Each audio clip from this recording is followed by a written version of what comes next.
Maswerteng hapon po mga ka-STL. Narito na pong resulta ng STL Rizal para sa araw na to.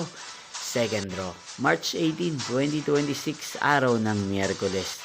Naway ang mga natayaan nyo pong mga numero kanina ay manalo nawa ngayong hapong ito, 4 PM. Kaya't kunin nyo na po ang inyong mga ticket. Narito na po ang resulta.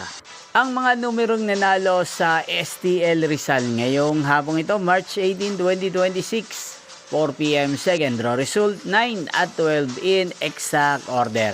Again, 9 at 12. At ngayong hapong ito sa STL Rizal, atin pong i-shoutout si Ate Jubilin ng Rizal. Shoutout po sa inyo Ate Jubilin, sana po ay nasa maayos kayong kalagayan. At sa lahat po ng mga taga Rizal, shoutout po sa inyo. Inyo pong napanood ang resulta ng STL Rizal. Magkita-kita pong muli tayo mamayang 8:45 PM para sa third draw result ng STL Rizal. Thank you for watching.